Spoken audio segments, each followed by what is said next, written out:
From the studios of Farm Journal Broadcast, this is AgDay.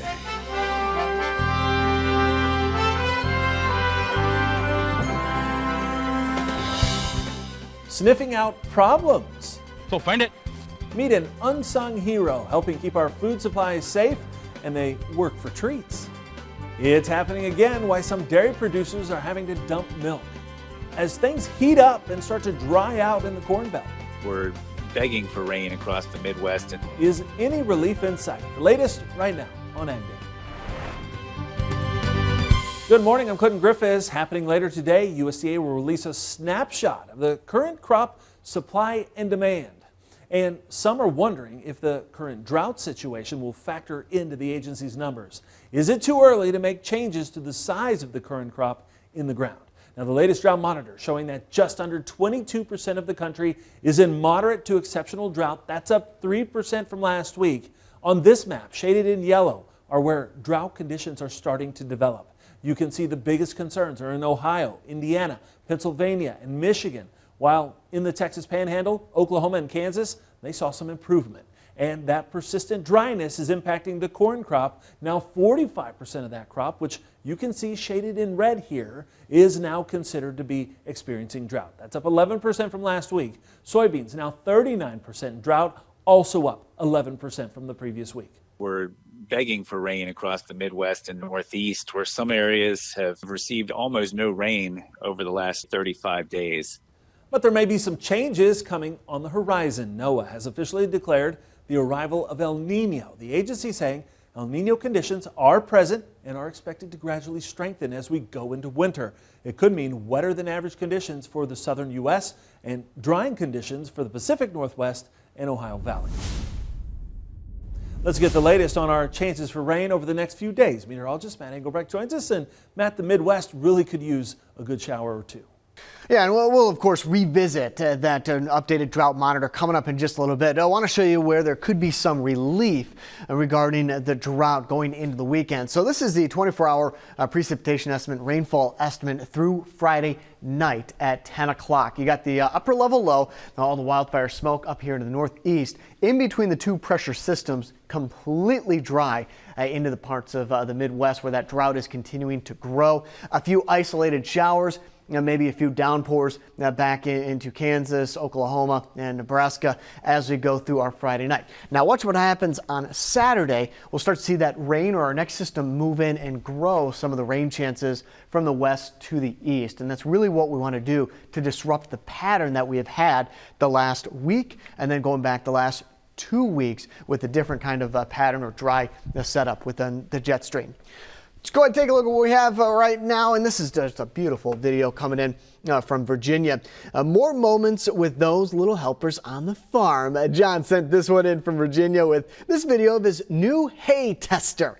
Looks like she's doing a great job. I'll have more on your forecast. We'll revisit the drought monitor in just a bit. We're putting a wrap on Pork Week this week in our coverage of the World Pork Expo in Iowa. And right now, the bright spot for the U.S. pork industry is exports. The U.S. Meat Export Federation says exports of pork and pork variety meats are up 14.5% so far this year when compared to the same time last year. While April's numbers were slightly lower than March, USMEF tells AgDay that was expected, as March was the 9th highest month ever for U.S. pork exports. And it says the export growth for pork is extremely widespread, and shipments are reversing course from last year when Europe flooded the market with cheap pork. Europe's production has dropped so much that it is now, more than offsetting the sluggish China market. And so Europe has less availability to export into all of the other markets outside China. And that's where they had taken our market share. We're now taking it back. And so this is vast. This is Korea, Japan, Taiwan, Philippines, Malaysia, Australia. That whole long list is now buying more U.S. pork, and we are more competitive than Europe, but we're able to sell at relatively strong prices. Now, beef exports continue to trend lower, which USMEF says was expected considering last year was a record for beef. It says exports fell 10% below last year, the value down 18%. Looking at January through April, beef exports are down 8% in volume and 21% in value. USMEF says the drought's impact on U.S. beef supplies is also eating into overall exports this year. And an oversupply of milk is forcing some dairy producers to take drastic measures. They're actually having to dump milk. DairyHerd.com reporting on this. It says with much of the upper Midwest processing capacity maxed out in terms of production, finding a new home for milk is not an easy task right now. The executive director of Minnesota Milk saying plants in the area are already voluntarily dumping milk on farm on certain days.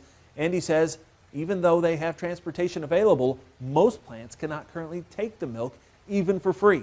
Now, one market expert says there is just more milk on the market right now, and fluid milk sales have declined dramatically, especially with schools closing for the summer. But a new bill could put 2% and whole milk back in schools. A bipartisan group of lawmakers is proposing a bill that allows schools to serve whole and 2% milk. It passed the House Education and Workforce Committee on Tuesday. Supporters say kids are more likely to drink milk if it has a better taste. Opponents say lower fat milk has the same nutrients but less saturated fat. If passed, it would reverse a 2012 rule that only permitted schools to serve non-fat or 1% milk to children over 2 years old. And the National Milk Producers Federation announcing new leadership. The group's board of directors voting on Greg Dowd to become the next president and CEO. Now he'll take over for Jim Mulhern, who plans to retire at the end of the year. You'll remember Dowd most recently from his role as the chief ag negotiator for the U.S. Trade Representative's office under the Trump administration. Dowd grew up on a farm near Mankato, Kansas. Commodity markets jockey for position ahead of today's USDA report. We'll have the latest on what's pushing prices next. And later, the nose knows. Meet a friendly agent working to protect our nation's ports of entry from foreign animal diseases. That story after weather.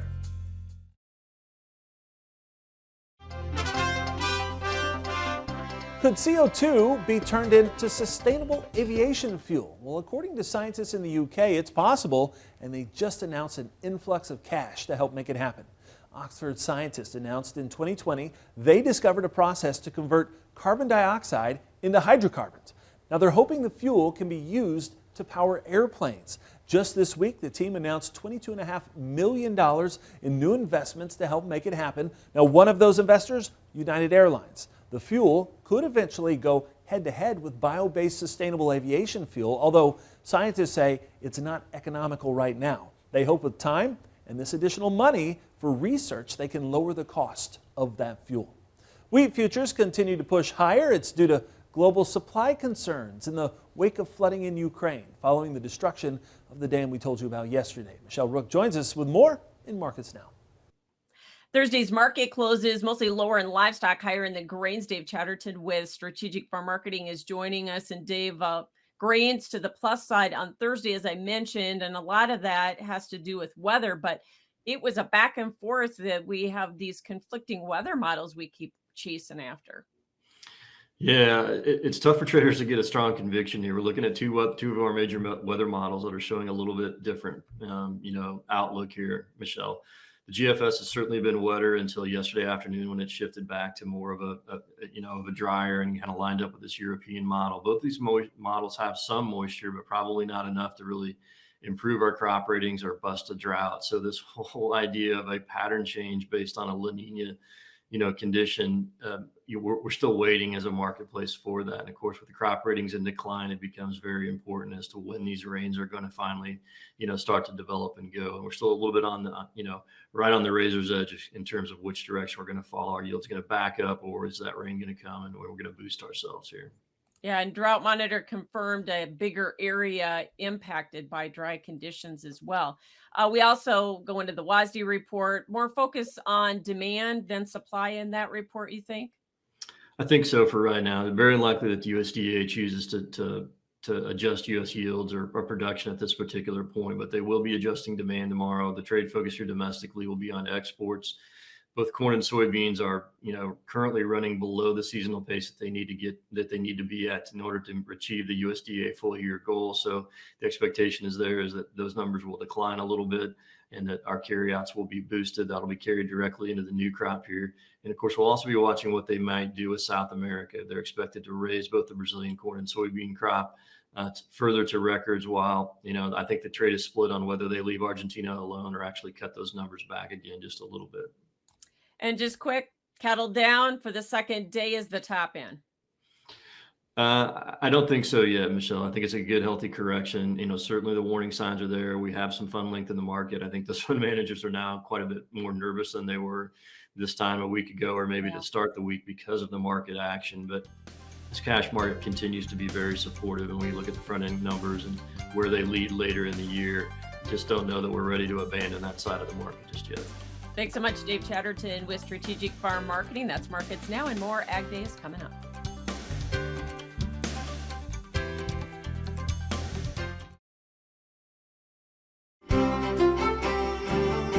Now, welcome back. I'm Chief Meteorologist Matt Engelbrecht. As promised, update, or at least the latest, regarding that drought monitor. A couple of pockets that we've seen the drought grow and also get a little bit more serious. Back up into the reds, and also kind of this purple color into Oklahoma, Nebraska, as well as into Kansas, where we've yet to see a significant amount of rainfall. A couple of breaks here and there, but check out Missouri. Similar situation as we get back into the severe and the extreme with that drought. Also starting to grow, not only just dry, but also that moderate drought into Illinois, Indiana, and Ohio. So we zoom in a little bit closer, you can see we're already maxing out the legend in regards to the drought monitor. There's going to be some relief. At least the jet stream is starting to show that we're going to mix the pattern up going into next week. We've had a blocking pattern the last 7 to 10 days because of this upper level low, and then you go back the last 14 to 21 days, and that blocking pattern has persisted, which is the reason why we're seeing such an extreme drought monitor at this hour.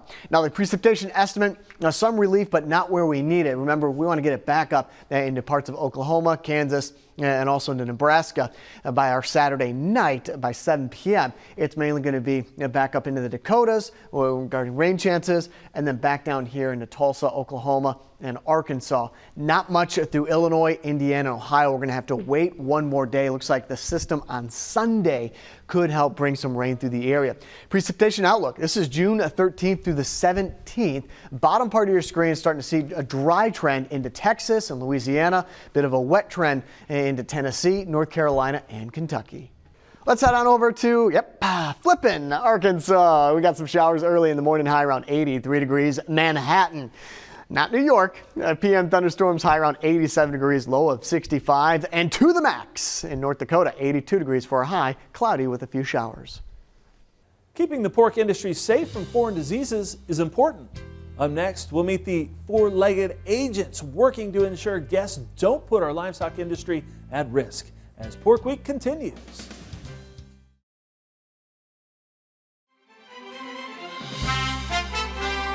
Foreign animal disease prevention and response is one of the top priorities of the U.S. pork industry. Now, the focus was once on diseases like foot and mouth, but as AgDay's Michelle Rook reports, now there are many emerging threats. Clinton, the complete devastation of China's pork herd due to African swine fever was a wake-up call for the U.S. pork industry because China makes up over 50% of the world's pork production. As a result, U.S. producers have upped their game when it comes to foreign animal disease prevention and response. U.S. pork producers have further tightened biosecurity efforts in their own operations and have worked with USDA on a foreign animal disease action plan and funding. I feel like our industry and our country is doing a great job so far. Otherwise, I think we would have had it by now. So we're doing our job, whether that's at our airports or our borders or even at the barn level. But producers must be diligent. China lost most of its herd to ASF starting in 2018 and is still recovering. Plus, the disease has spread globally to areas as close to the U.S. as the Dominican Republic. Obviously, the implications of ASF that, if it hits the U.S. pork industry, expands much further beyond just the pork industry, right? I mean, grain farmers alike. I mean, it would be certainly dramatic to the state of Iowa or Midwest economies in general, right? The industry has a response plan for any disease outbreak and technology to track pig movement and provide updates to keep the U.S. from being totally shut out of the export market. Plus, research continues on vaccine with the first ever approval close in Vietnam, leading to possible sales overseas. I'm Michelle Rook reporting for AgDay.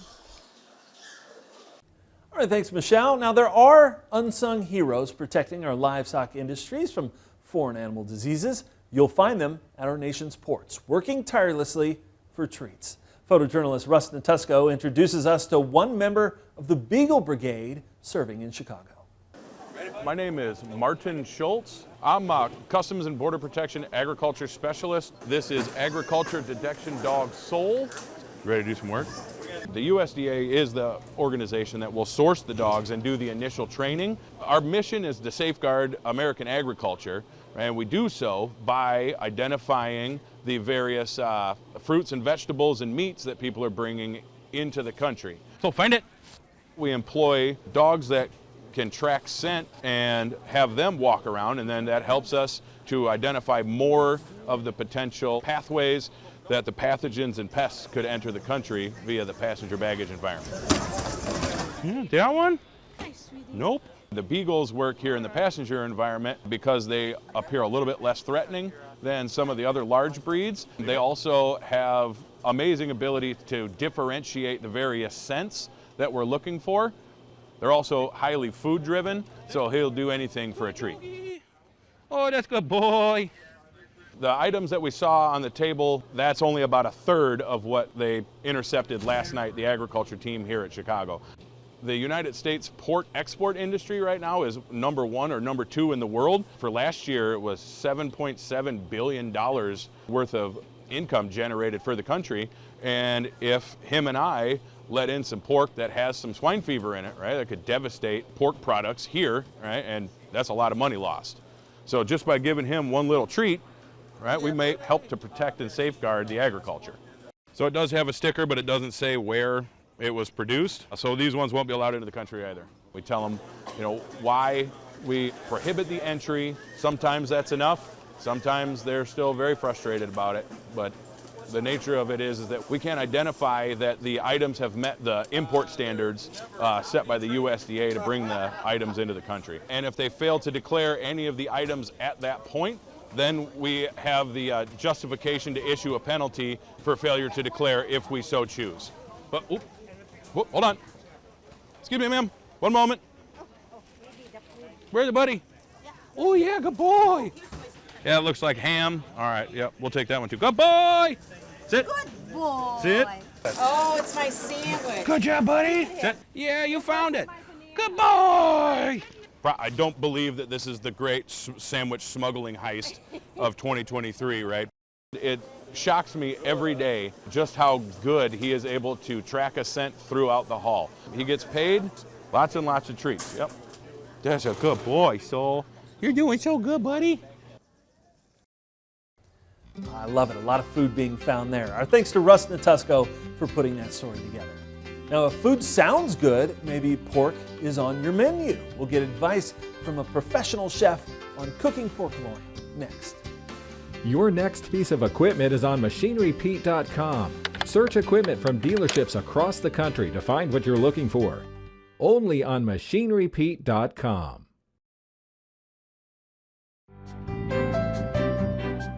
In the Country on Ag Day is brought to you by Pivot Bio. What if you had the nitrogen you need already on seed?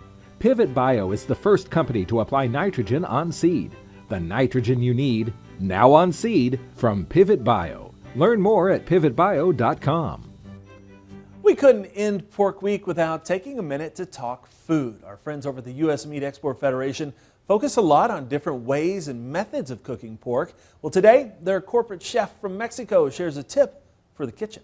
We have been working on the promotion of pork loin because we believe that it's extremely important for people to know that it's a great cut, it's nutritious, it's very versatile, it can be used for many different things, not just a roast.